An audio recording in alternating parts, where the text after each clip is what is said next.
passingly about a man named Shakespeare. I only read about him passingly, but I remember it kind of moved me. He put it in the mouth of Hamlet, I think it was, who said, "To be or not to be." He was in doubt about something. Whether it was nobler in the mind of man to suffer the slings and arrows of outrageous fortune, moderation, or to take up arms against the sea of troubles and by opposing, end them. And I go for that. If you take up arms, you'll end it. But if you sit around and wait for the one who's in power to make up his mind that he should end it, you'll be waiting a long time. And in my opinion, the young generation of whites, blacks, browns, whatever else there is, you're living at a time of extremism, a time of revolution, a time when there's got to be a change. People in power have misused it, and now there has to be a change, and a better world has to be built, and the only way it's going to be built is with extreme methods. And I, for one, will join in with anyone, don't care what color you are, as long as you want to change this miserable condition that exists on this earth. Thank you.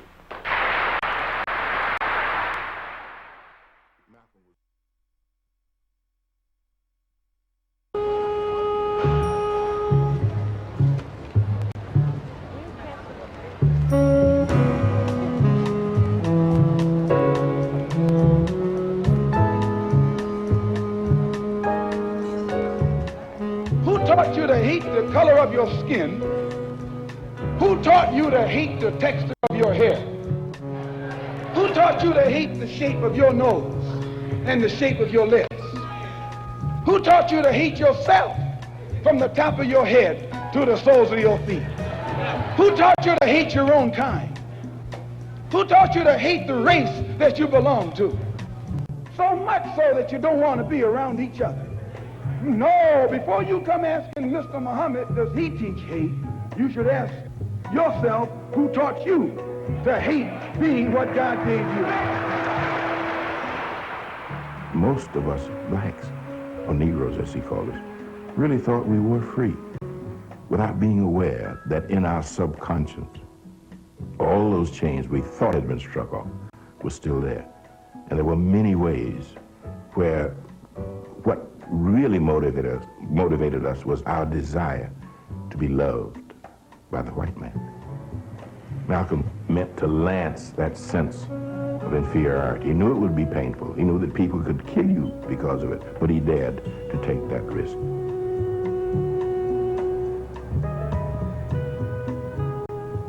He was saying something over and above that of any other leader of that day, while the other leaders were begging for entry into the house of their oppressor. He was telling you to build your own house.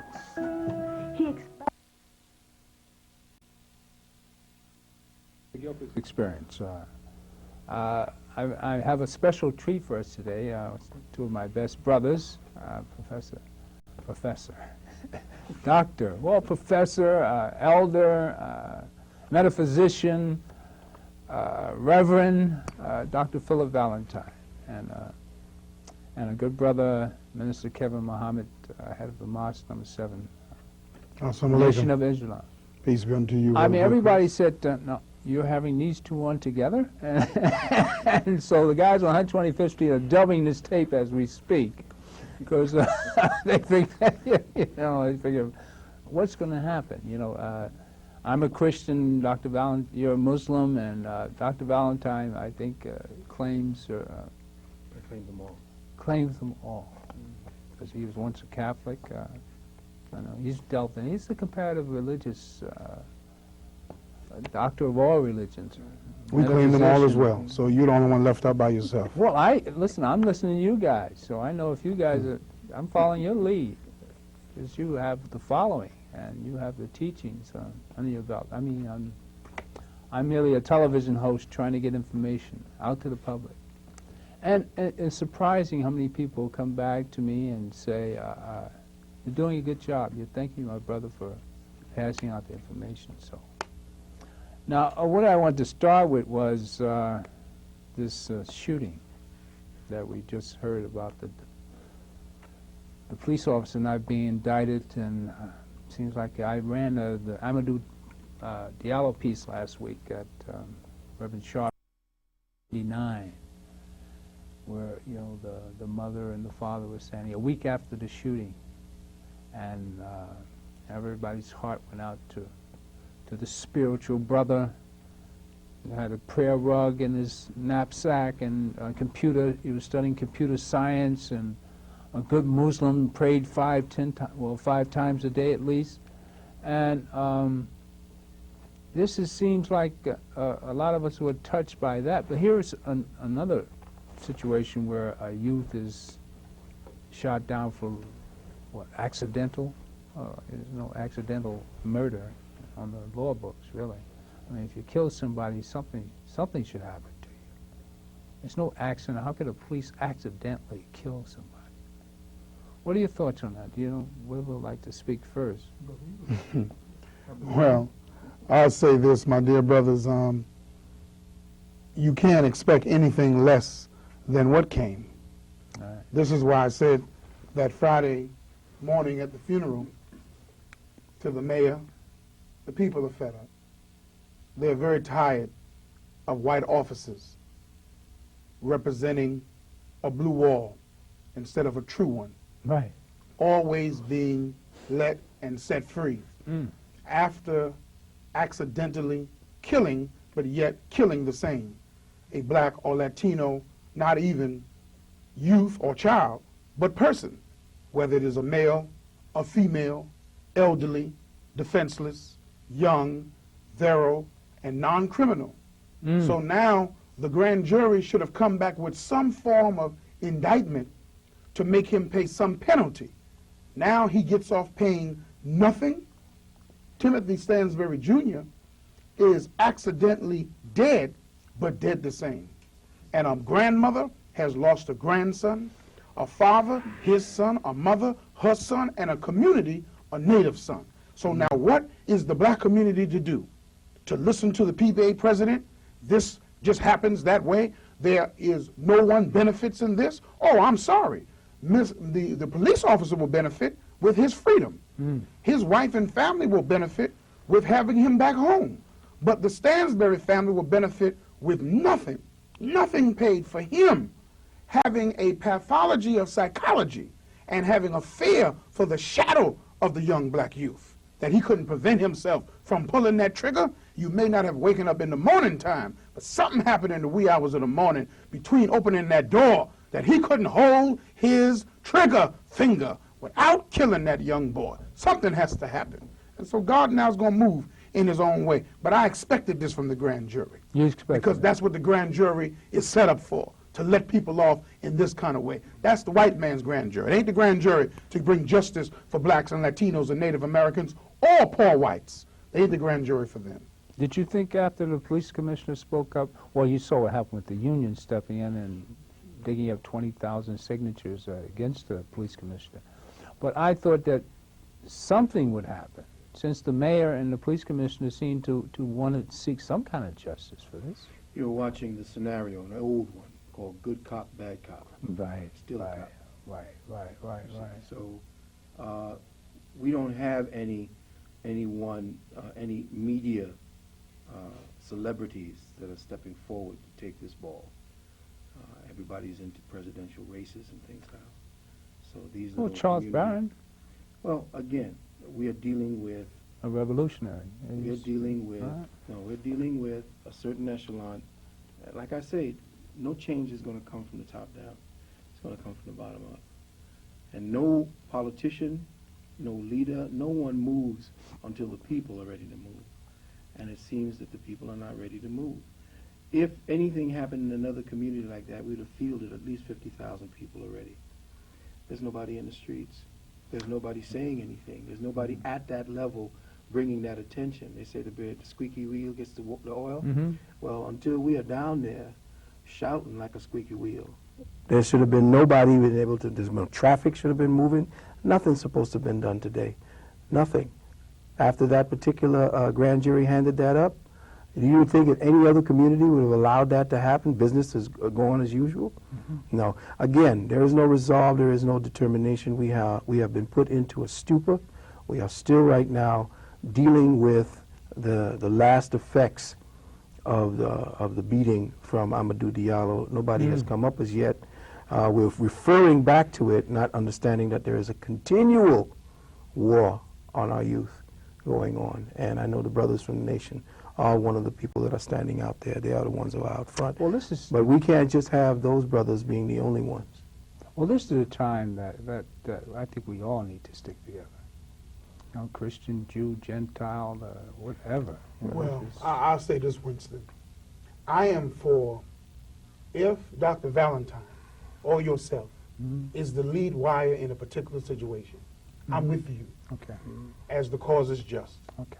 But I would expect the lead wire to say, I need not only a black wire, but I need a red. I'm not talking color of people now, but I need the red wire that represents something in the black community. I need Okay. the green wire. I need a white wire. I need other wires hooked up with me Okay. so that the charge is the strongest one Okay. that it could be. Oftentimes when we step out front, we don't hook up other wires with us. Okay. And so Councilman Barron called me, not today, but he called me a week ago when they were having a press conference. And these are the kind of things that are going to be needed. Because I made, I think, the greatest charge that Friday. It was written of by the journalists, and I'm not saying it to be in front of anyone. But on that day, the way we had the audience moved, if I had asked them to come and deal with the mayor and the commissioner, or the politicians who were up there, they would have done that. They were very surprised to see how we were able to move and touch the crowd who knew us and those who met us for the very first time. Well, I'm at that moment's notice now. But since others have stepped out, I am with them. But we must be very careful that together we do this. Then we can bring about the sizable effect that is needed. And if we've asked for something on the federal level, then we expect the federal government to step in. This is in the Muslim program. The Honorable Elijah Muhammad said to us, we believe that he said that we believe the federal government should. We didn't say that they would. We knew that they could. But we said that they should step in to end immediate attacks and police brutality on our people. But it didn't mean that they would do so. But it means we should make a petition. You know why? Because when the people erupt, there are a powder keg. And no mayor or commissioner or governor of the state can then blame the people for standing up the way that they should. Isn't that what they want us to do? Is that what? Isn't that what they want us to do? Well, brother, no, they don't expect that we will do it. They will expect what Dr. Valentine said, that we're not ready. That's right. That they keep us desensitized. God is in control today, brother. Okay. All right. So what's the answer? Reparations, which we came here to talk about, basically. Well, the greatest thing that we need to repair is ourselves, but in the Amen. process, so many others Amen. need to be repaired. Okay. So the minister said, who will repair the black man? Who will repair the white man? And what will it take to repair humanity? But we got to be repaired first and foremost. And when we recognize that only God working in us, through us, for the benefit of us and everyone else can repair us, then that's the first start. Then now we must put in check the other parts of the human family that are out of order. There are police officers who are out of order. Then we must come back to our community because we too have been out of order. And as we move down, then we begin to repair. And now we begin to take back some of the things that are ours. But giving way for my brother and his statements as well, I just end on that point. But we begin at that, my brother. And as we will let everyone know about Savior's Day and everything toward the end of the program, we will do that. But we must begin repair with self. But this problem that exists right now, oh no, brother, we're going to have to take it and cause our people to come together in such a way that we bring about the resolution. Officer Neary cannot just be gotten off scot-free. And once again, as I said that Friday, he must atone with the family. I don't care that the grand jury let him off. He killed their son. Right. Accidental or not, you have an opportunity now to put into play what Minister Farrakhan lifted from the platform of the Million Man March in 1995 before 1.8 million black men and before the world. Atonement, reconciliation, and accepting his responsibility in the loss of that child's life. And if he doesn't do it, God is not going to let him rest while he lives, and surely not when he dies. Well, you see what we went through with Amadou Diallo. And what, 5 years later they gave him $3 million? No, they're not going to rest either, brother. You know what I mean? Yeah, again, we're dealing with a system that the people must become a lot more sophisticated in their knowledge of the system that we operate in. And the problem with it is that this system at the grassroots level, I'm not talking about the grassroots level, I'm talking about in the political system, in the so-called criminals justice system, there is a grassroots operating agenda in that particular circle of influence. And it has nothing to do with law. It has nothing to do with justice. It has to do with commerce. No case is closed. There is no positive law on the books. This is a bankrupt nation who operates solely on statutes, codes, and regulations. And until you have positive law brought back, then there is no justice. And what we will get is delayed justice, or we will get paid off. How do you put a price on a child's life? What is $3 million today when it takes, for $1, it takes at least, by the next 4 to 5, maybe even less years, a banana is going to cost like $4, one banana. So what they're doing is essentially, with a bankrupt system, you get bankrupt justice. And what you're going to get in this case, again, and if the people become more sophisticated and more understanding of what's going on, they will understand, and understand that in a system such as we're in, a bankrupt system, or the United States, which is a corporation, once you live inside of a corporation and not on your nation, on your land, and inside of yourself, in your own personal self, you will not get justice because we are slave, we are chattel, and the court sees us as chattel. And we are not only chattel by attrition, we have positively put our signatures down, carried in our pockets, we carried on our identification, we have handed over ourselves by paper to them, and until we remove ourselves from that system, no form of justice will happen. Well, we all agree that the only way out of this is spirituality, and prayers to God.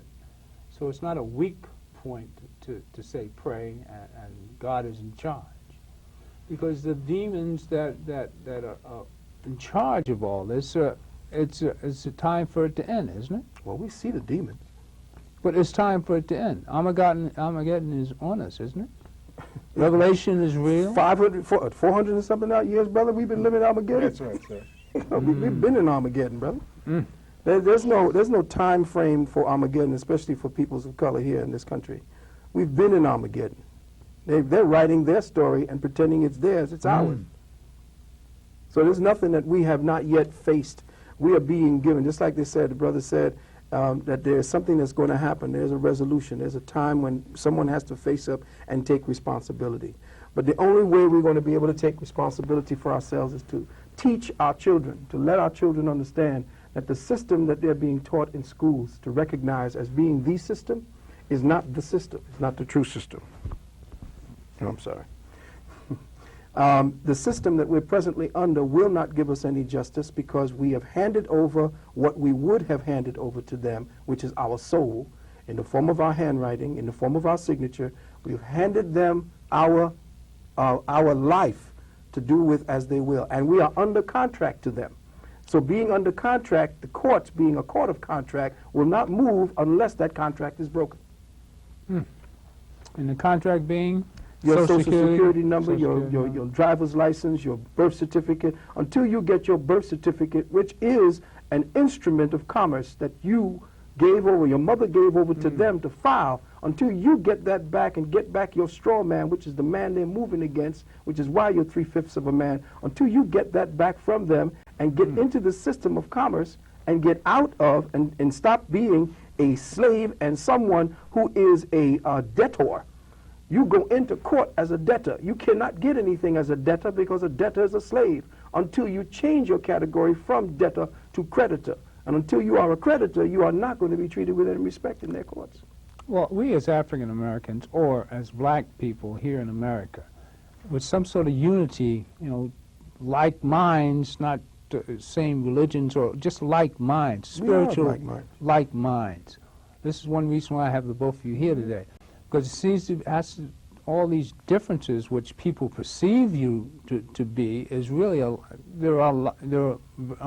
find you very similar to both of you, having known both of you. Gradations of So reality. I thought it was appropriate for the two of you to be together. You know, especially that we share the same, you know, virile. I mean, you're both vibrant and real and alive and real brothers. You know, one of the few that I know that are real and speak the truth. So. Well, Winston, we have to be led by the curve. We can't follow it. Right. Or be led by others. So I really don't feed into any ignorance or continued blatant ignominy in our own community where we feel we are separate and divided. We're not going to live by the Willie Lynch syndrome or the divide and conquer syndrome. Amen. We are united by the basis of our suffering. We're united by the basis of how God produced us and made us in our own pigmentation and that which have produced the other people that are on the planet. We're united on all of these bases. The common denominator is that we're seen as same in every condition. So we're united. It doesn't make a difference what station we are. So we don't feed into that people say. That's really ignorant in 2004. And those that do that remain where they are, and they are of no effect. That's right. But those of us that know, in order to get the people out of the sea of despair, like the boy in the sea of despair, we must tie our ropes together and pull together at the same time. So no matter what your brother looks like, it's time to eliminate the Tom calling and the rest of the stuff. So any way we can incorporate the politicians that are seen to be... Brother, I'm not here to incorporate not a politician that's here in America. All right, those that I support leaders who are about the business of politics. Politics is no panacea to any of our ills. But it can be a necessary tool if used appropriately and forced to do what it should do. It can be employed to do its job for us. But it is not politicians that we need today. It is the politicians that have the country messed up in an upheaval that exists today, right now. And the salaciousness of former President Clinton beneath the table pales in comparison to the deception of President Bush being pushed over the table. And I give you a small example. Look at what they just did to Kerry.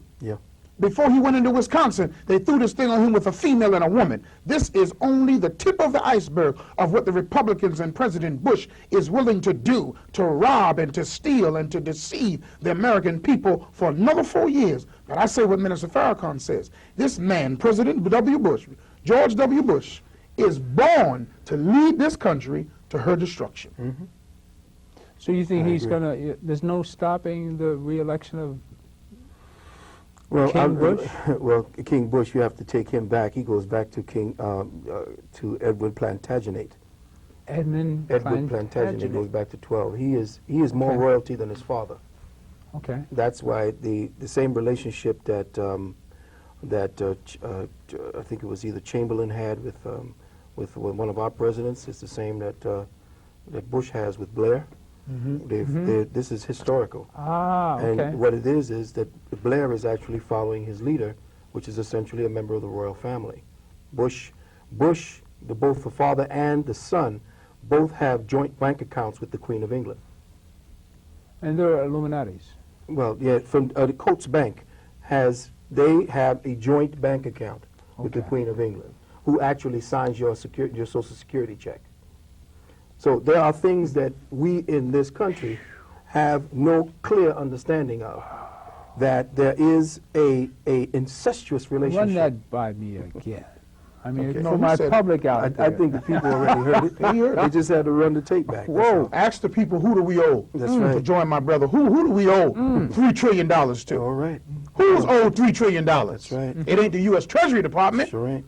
Which bank is on that, and who's the people who sit at the top of the bank? That's right. Every bank got a board. And who are the people? They ain't blacks. Nope. They ain't Latinos. They ain't Native Americans. And they ain't the poor whites from the Midwest. So who do we owe it to? The minister's going to talk about that. This saved this debt. He dealt with it in 1995. He dealt with the international bankers of this world in this society that my brother knows about. But here, this year at Savior's Day, he's going to level the playing field. Reparations. What does America and Europe owe? Why do they owe it? And when? What is it that they have to pay up? But what does God promise? What does he promise to us? And what does he promise to do for them? And we say to whites who say that they're a part of it, or whites who are not a part of it, this is your last chance to repair the wrong, to save yourself. Because if you don't, the way God is moving, he's going to make you pay up anyway.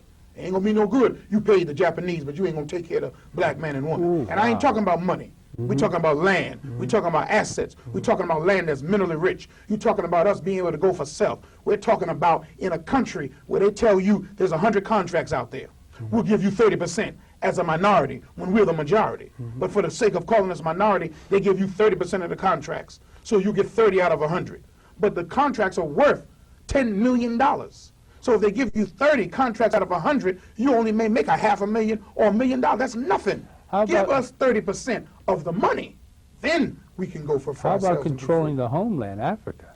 Well, just to speak on that, if you want to bring that in my contention, the present, I guess the present direction that I'm not sure, because I'm yet to hear on the Savior's Day what the Honorable Minister Farrakhan is going to say, but I will say that the present direction being taken by people who are at the head of the reparations movement, it's a failure. Why is it going to fail? Because essentially, you cannot take African Americans into court and ask for reparations. The problem is that the venue is wrong.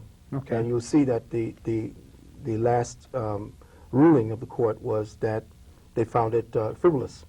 But they dismissed it without prejudice, which means they can actually come back again. What the judge actually did was show them that they had to come from another venue. And the venue is this. The venue cannot be that slaves ask for their reparations. A slave cannot ask master to give him any money, because as a slave, the master tells the slave what to do. But if a slave is to go into a venue, it cannot go into a court of commercial law. This is an international crime. So the court has to be an international court. And the people here on the United States proper can actually initiate the actual reparations argument. But it is our people in Africa that must bring the case before the World Court. It cannot be brought here. The people from Africa were the ones robbed. The people from Africa, our ancestors who sit in Africa, were the ones who were robbed. Those are the ones that must bring it before the Court of The Hague, and the name of the court that they must bring it before is the Dragon Court of The Hague. That is the highest court on the planet, the Dragon Court of The Hague. Now, the thing of the problem is... Where's that? Well, I don't want to get too deeply into that, because that takes on something else. I'm just giving you names so that you can go and investigate for yourself. Okay. The venue is wrong. We cannot get lawyers to represent us, because the lawyers belong. If you're a part of the bar, you belong to the Lawyers Guild of Great Britain. The Lawyers Guild of Great Britain is in the Templar Courts. The Templar Courts belong to the City of London, which is an enclave in England that's not part of England. It's like D.C. They run our legal system. So any lawyer here is working for the Templar Courts. If you take a lawyer to represent you in there, your issue is sixth on his list. First, it's to the court. Next, it's to the judge. Then it's to his opposing lawyer. Then it's to the political correctness. Then it's to him, and then it's to you. You're sixth in his line of importance to before the court. You going in the present venue to bring before justice, to get justice from anyone for something that his ancestors did, and you cannot prove, you have to come with information that says that I own this land. Do you know that in 1997, this whole continent went fee simple, which means that anyone who can perfect the superior claim to the land can take it. But is anyone telling our people out there to perfect the claim to this land? No. We have to first educate or to teach the people what it is that is missing from the equation. And the equation is the present status of African American, black, Negro ain't going to get them the land. Because only people who have a nation that can prove that their nation was violated. There's no African American nation. Until we go back to Africa and link up with our people, which is what they're doing now, to change our people's minds over there, so that they don't take up with the reparations, or to separate us to say that that ain't us. No. The only people that can actually bring this case is for us to link back up with the brothers and sisters on that West African coast and to go back into their archives and to prove it before the Court of The Hague. This is why, to back up what my brother just said, the Honorable Elijah Muhammad had on Muhammad Speaks, the brother from America reaching across the globe to the brother in Africa. And I will say to my dear brother Dr. Valentine, yourself, and to the listening audience, that the Honorable Minister Louis Farrakhan, among us today, serving us, representing us, but serving us, is that free black man on this side of the aisle. Farrakhan. The Elijah Muhammad named him Farrakhan. A few may have carried it out of marriage and others may have taken it, but there's only one Farrakhan. And the messenger didn't even fully tell him what the name meant, but we are coming to understand what it means. And he will cause us to take sides and discrimination. And when he stood up in 2001 Savior's Day at Friendship Baptist Church, he said what you said, Dr. Valentine. He first started off how we are still a slave to this society, a slave with our name, a slave with our social security card. But we now must free ourselves totally of the names of our slave masters and the movement that we can move anywhere in this country, anytime, no matter what's happening, if we so choose. So our minister will stand up for our people on this side, connecting with the people from the other side of the Atlantic to make the case. But what Dr. Valentine has said from a legality point of view is right on point. And that will be a part of what the minister will talk about. But I'm saying here to us, Minister Farrakhan is that free black leader in America that no one can tell anything to and can stand up and make their case for us right here in America. No one else has that unique ability to do so. Amen. So the answer for reparation is? Well, first understand, understand, and overstand who you are. Okay. Go back to the legacies. Study the Yamakra nation, the Yamasi nation. Study before the time the man, the so-called Caucasoid man came. In fact, we will begin to find the problem with reparations is that you begin to understand that once, if the other side finds that we're making any headway on the reparational movements here, then all those ancestors of white slaves are going to start coming in now. Because essentially the part we have to understand, again, we talk about white indentured servants, that there is a history from Europe that goes back, way back, before the time when the whites became prominent here. And this is before the defeat of the Moors. Okay. That the Moors were here. We have a civilization of melanated peoples that go back 50,000 years. They're unearthing them every day. The Moors were here. Oh, we were here. And matter of fact, that the Cristoforo Colombo, you know, the patron saint of genocide, Right. the Christopher Columbus, we call him. He was, when he got lost, and a Moor named Pina was the one who navigated him. They were waving at Moorish ships who were leaving the ports from where they were about to land. Is that right? This Moorish, they were crisscrossing Moorish ships on the Atlantic Passage, going right to the place where they landed. So what happened is we have to understand what is wrong with the so-called history that we are learning, and what are we basing our argument for reparations on. We cannot base it on the argument of history, because the history that we know was given to us during what is known as the Reconstruction. With the Reconstruction came the reconstruction of reality. And reconstruction of reality showed a completely different history from what was going on here in America. And until we recapture that information will not, the administration we are presently taken into the court to get justice with will be laughed out of the court each time. And that we have to watch the people who keep feeding us information about our history, and we have to make sure we double check, triple check, quadruple check that all the information, because remember, when you go to court, it's your line, your dots the I's, cross the T's, everything must be set. But until the people of this continent, the melanated people of this continent, reclaim the nation that was here first and say that is the nation that you took illegally by force, first on this land, then there's nothing moving on this land, because the only persons they're going to recognize were the ancestors who were here first. You understand? The original peoples here on the land first. And they're not just the natives that we see with the long hair, the ones that have the Asian energy. No, there were people, brothers that look like you and me. Okay. You see, because as you began to see the pictures, you could even go back to the earlier pictures when the white man was making pictures. The earlier the pictures of the Native Americans, the darker they were. Right. And only when they started taking their food supply, putting all the poisons into their foods, stressing them out on the reservations, that they started getting lighter and lighter and started looking like me. That's right. So I know Amherst giving them blankets of smallpox. blankets, all of the wickedness that went on. But we have to first get back to who was here on this territory, and who was it that was actually taken, who was actually dealing with the slave trade, who was the ones that were actually getting their lands ripped off from them. And until we get back to who it was that our ancestors were speaking of, we will not go into court and be victorious. Because everybody else knows our history up there in Europe except us. I'm sorry, I didn't mean to. No, that's you know, that's why you're here, my brother. Go ahead, beloved. No, it's always interesting to hear the truth, and that's what we need here. That's why the Gilchrist experience exists. That's why I call it the Gilchrist experience, because I always experience this new knowledge when I bring on intellects such as you two. You know, people that are really in this struggle. I constantly search for answers, you know, because I'm suddenly, I mean, I'm so into the system until I got this show that I just, everything still amazes me. And people don't have the spirituality and the love of humans that we see running around. I mean, it's kind of hard to believe that people are that vicious.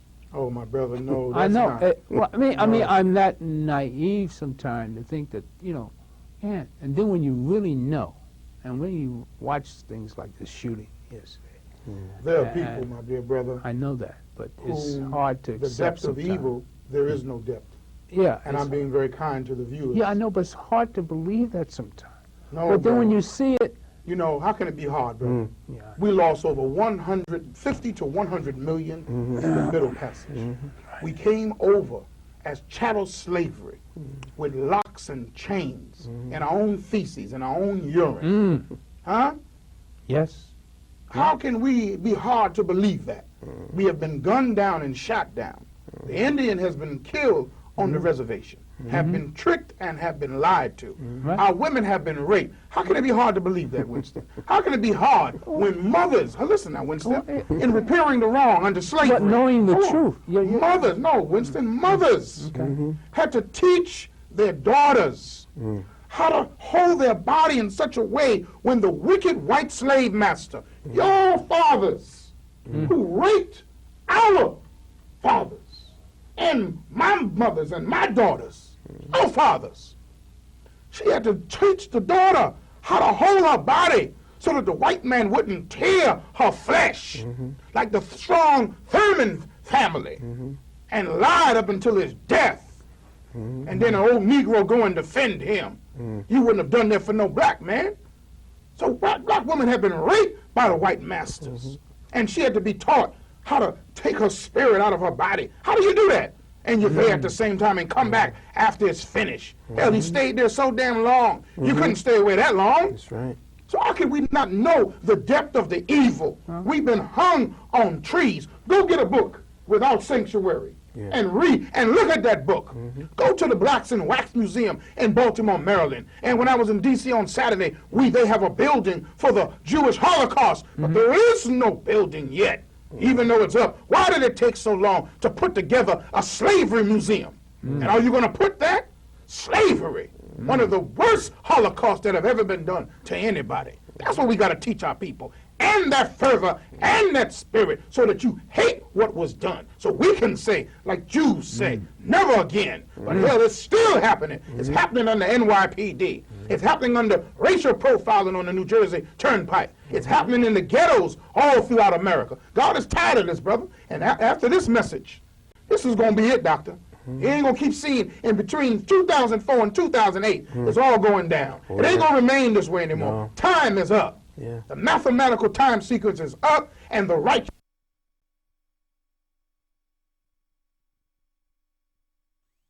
this is public access, and obviously somebody's controlling from outside, you know, the power. And well, you know, when you say powerful things, you know, it upsets quite a few people. It's not an anger that we speak. As if it sounds so, it doesn't. It's not. But you know, because it's control anger. You know, minister. You know, he's trying to make me aware of. You know, since I seem so docile about this all, and you're trying to make me more aware of what's happening. Well, it's not. You know, hey, I'm just as angry. We are passionate You know. about truth.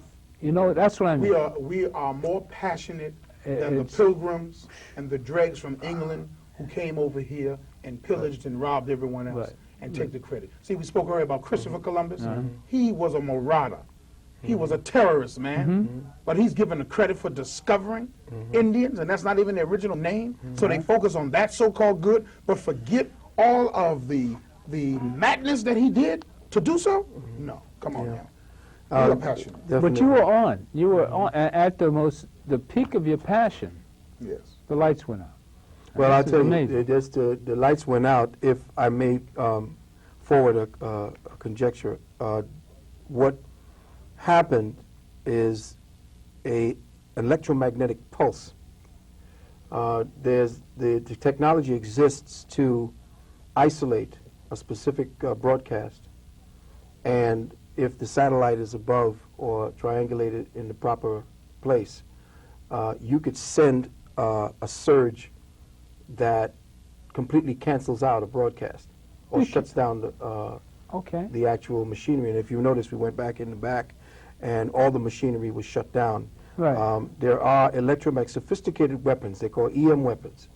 And these EM weapons can easily isolate certain broadcasts and shut them down, or cause enough problems in the works to delay the ability of the messages getting out. And this is exactly what happened to you. It happened many times before. I've seen it happen at least 4 times before that.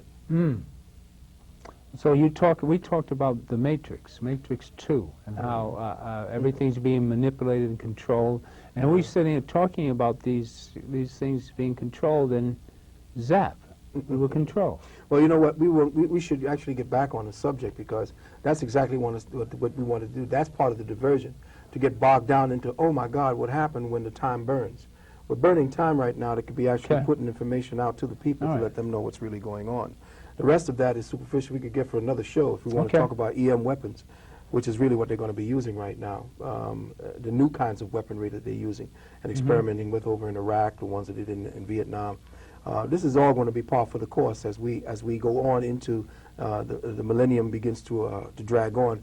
The more and more we are going to become more and more like Nazi Germany, and you're going to see the connections to all of that, the taking away of our liberties. All of that is known. The Congress knows that. The people understand that. And we're seeing it happen. So this is just part of that. This is electronic censorship, I call it. Well, I thank you, brothers, for coming today to make it such an explosive experience. Well, let me get out for before they zap us again or send another magnetic pulse. We want to invite everyone out on Sunday, February the 29th, which we see as the crowning event of Black History Month, Savior's Day 2004. The Honorable Minister Louis Farrakhan will speak live via satellite in all of the continents of the planet Earth. He will be speaking here in New York City in 4 to 5 venues. In Manhattan, between Mosque number 7 and the Oberi Dempsey Center, which is both on 127th Street between Malcolm X and Adam Clayton Powell Boulevards. And that will be at 12 noon. The doors will open and the satellite will begin at 1 p.m. He will be speaking in Brooklyn, live via satellite, at the Friendship Baptist Church, 92 Herkimer Street, between between Nostrand and Bedford Avenues. And we will be bringing him down in Mount Vernon at the Nellie Thornton Elementary School, 121 South 6th Avenue at 2nd Street. And also in Westbury, Long Island, at the Westbury High School, 1 Post Avenue.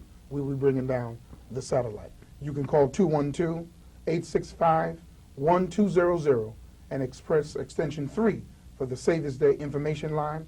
You can also call us in Manhattan at 917-507-3133.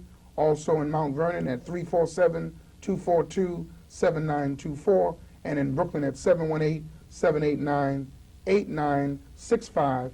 And in Long Island, if you have family, 516-565-5657. But I really implore all of us who not only love and appreciate Minister Farrakhan, but love and appreciate truth in your life, no matter what ideology or dynamic you come from, to come out to these venues on that day to receive marching instructions, guidance, direction, unparalleled truth as we move in on reparations. But also the minister wants to deal with what has happened with Janet Jackson, Michael Jackson, what has happened with Timothy Stansbury in New York City, in Cincinnati, around the country, and the countless number of our people that have been killed in Iraq. And we just say to everyone, we know that this war has been a farce and a lie.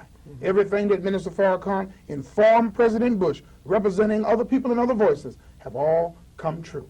So you come out Sunday, February the 29th, Savior's Day 2004 at 1 p.m. 212-865-1200 for all of your information. Look for the brothers and sisters in the street as well with the tickets and information. If not, we'll see you at the door.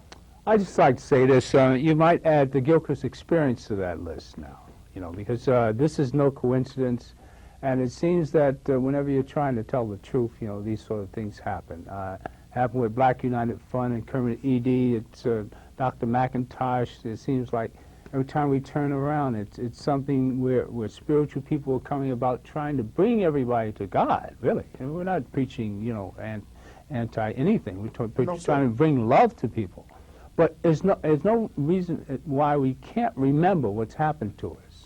I do remember. I try to hide it from myself because it brings up such a hostility in me that I don't want to think about it sometimes. And like we've been lied to and pacified over the years, our history. And the lies that we've been told are just enormous. And when you suddenly wake up and understand, really, like you passionately talked about, what actually happened to us, it's amazing that we can walk around and stay sane. No one has calculated the psychological effects. Do you know how much we'd be owed for that? Ooh, wow. The mental excruciation that we suffered? My God, what you just described, just thinking about it. You imagine a movie about the truth? I mean, it's and happy day, Malcolm, matter of fact, Malcolm X. February the 19th is the right day. And as you see in our always beginning and beginning and closing, we talk about our image of ourselves and how we feel about ourselves. And this is an experience trying to change your image of yourself. And you have to love yourself. And the God in me loves the God in you. That's everybody. No matter what color you are, you come to God. Listen, thank you for having us on. My pleasure. Remember, no matter how bad the situation is out there, every day above ground is a blessed day. Malcolm X was murdered 35 years ago in 1965. Today, the black revolutionary, once feared and misunderstood, enjoys a popularity and respect reserved for leaders like Martin Luther King, Jr. The autobiography of Malcolm X was named by Time magazine as one of the 10 most important nonfiction books of the last century. And Denzel Washington was nominated for an Academy Award for his portrayal of Malcolm in Spike Lee's film. Who killed Malcolm X? 3 black Muslims, members of the Nation of Islam, were convicted. 2 of them served 20 years. The 3rd is still not free.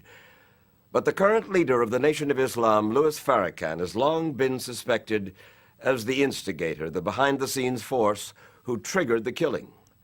Malcolm's late widow believed that, as do his children to this day. But now, finally, Atala Shabazz, the eldest daughter of Malcolm X, and Louis Farrakhan, agreed to talk about the assassination for the first time in front of a reporter. For Shabazz, not without some misgivings. I did not know if I wanted to sit across from him. I didn't know if my heart could handle it. Didn't know if she could sit with a man she still holds responsible for her father's death. Confronting Minister Farrakhan would not be easy, and for strength, she told us, she summoned the memory of her parents. Before I came here, I prayed and included my parents. They had to walk with me to the airport. They had to get me out of that hotel and into the property here. You see, Atala Shabazz was there in the Audubon Ballroom in 1965 in New York to watch her father make a speech. She was there with her 2 younger sisters and her pregnant mother. And Atala, only 6 years old, watched as gunmen killed her father. Here's how her late mother, Betty Shabazz, described the murder. I heard shots, and I saw people crawling on the floor. And so I got down too. But then when I was looking out and I saw someone look in amazement to the front, I knew they had shot my husband. And my children were crying, what's going on? What's going on? Are they going to shoot us? I'm a child with a forever memory of the most significant man in my life standing at a podium and falling backwards. That's forever. Miss Shabazz, for several months, I carried the picture of your father with all of these bullet holes in his chest. And I looked at the man that taught me, the man that nurtured me, the man that was the example of a man to me. And I wept. His pain came from their shared history. As is well known, Malcolm was a dope peddler and street hustler. But during his 7 years in prison, he was introduced to the teachings of Elijah Muhammad, considered a holy man by his followers in the Nation of Islam. And eventually Malcolm became the spokesman for the nation, at the time preaching that the white man was evil and calling for the separation of the races. And along the way, Louis Farrakhan, a former nightclub singer, became Malcolm's student, his acolyte. And Malcolm taught Farrakhan how to live as a black Muslim. Example, Nation of Islam members don't eat pork, don't smoke, don't drink alcohol, and do not have sex outside marriage. It is worthy, if you will, of expulsion. That is correct. Adultery. That is correct. Fornication was worthy of expulsion. But in 1963, Malcolm X learned that Elijah Muhammad himself had repeatedly committed adultery with some of his teenage secretaries and had children with them. Malcolm agonized over his discovery, and in June of 1964, he told me about it. And he called some of these women who were living in Los Angeles at the time and let me listen to the conversation. And it became apparent that he was telling the truth. He told you about that, yes? Mm-hmm. At the same time, Malcolm was aware of other tensions growing within the Nation of Islam, for his popularity had begun to surpass that of Elijah Muhammad. There was a dynamic inside of the nation that troubled Brother Malcolm at the highest echelon of leadership. Well, the fact of the there matter... was envy. Okay. There was envy. Envy of Malcolm. Of Malcolm. By you? No, never by me. Never by you? Never by me. Never. I truly loved this man. Who envied him? There are those in the circle who feared the kind of publicity that he was getting, the kind of attention that he was getting. He was the most vocal. He was the most loved. He was the most honored and respected. And he outshone the Honorable Elijah Muhammad. In certain areas, yes. In 1964, Malcolm X broke with the Nation of Islam to form his own organization based on Orthodox Muslim principles, which include a respect for all races and religions. And how did Louis Farrakhan react? He began writing incendiary editorials in the Nation of Islam's newspaper. Let me read you what you wrote in December of 1964. The die is set, and Malcolm shall not escape, especially after such evil, foolish talk about his benefactor, Elijah Muhammad, in trying to rob him of the divine glory which Allah has bestowed upon him. Such a man as Malcolm is worthy of death. This was only 2 months before he was shot down. That is why people believe that you were responsible for the death of Malcolm X. No, not at all. My name was not among those at that time who were considered the players. Nonetheless, following those editorials, Malcolm and his family received numerous death threats from whom no one knows for sure. Are you not, perhaps, afraid of what might happen to you as a result of making these revelations? Oh, yes. I probably am a dead man already. But Farrakhan says that Elijah Muhammad had issued a warning to his followers. Leave Minister Malcolm alone. Those were orders. Those were instructions to us. Leave this man alone. But in February of 1965, while the family was asleep, Malcolm's home in New York was firebombed. And just 1 week later, 39-year-old Malcolm X was gunned down by members of the Nation of Islam. But there are those who still believe the government had a hand in Malcolm's death. Fact is, for years, the FBI and the New York City police had Malcolm X under surveillance. Malcolm was not killed just because he made those revelations public. Wasn't there a deeper meaning that the government of the United States under J. Edgar Hoover wanted no black messiah to rise that could unify the nationalists?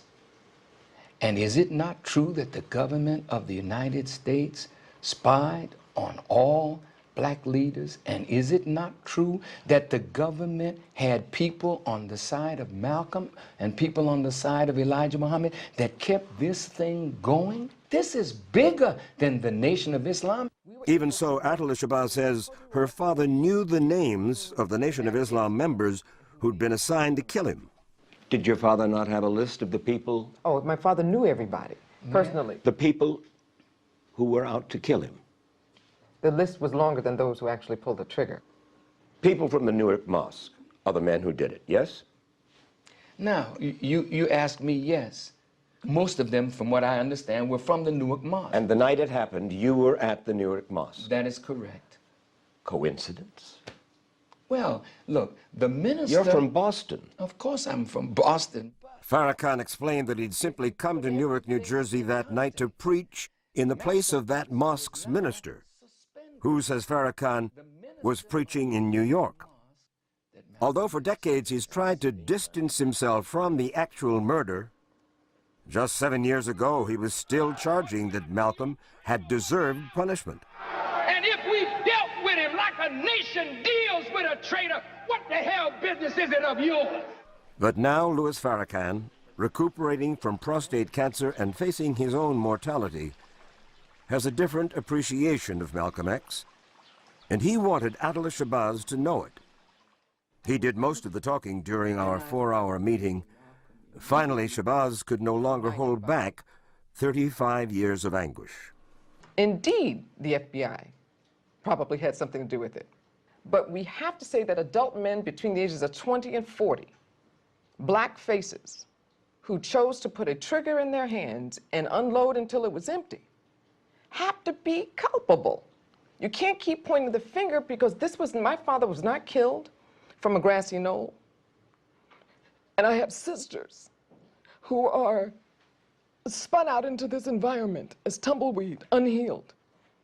We knew to stay silent because as a child, I thought it could happen to me. That if I spoke up or said something, they'd take my mother, they'd take one of us. I got to hear reports of the traitor deserved it, so it never could go away.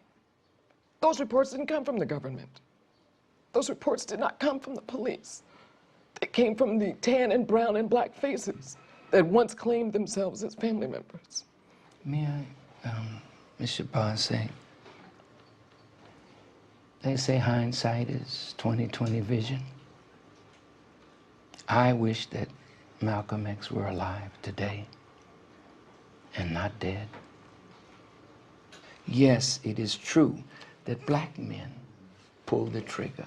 We cannot deny any responsibility in this. Where we are responsible, where our hands are a part of this, we beg God's mercy and forgiveness. What did you expect to come out of this conversation? What did you hope would come? I genuinely hope that perhaps a healing can come to Ms. Shabazz and her family.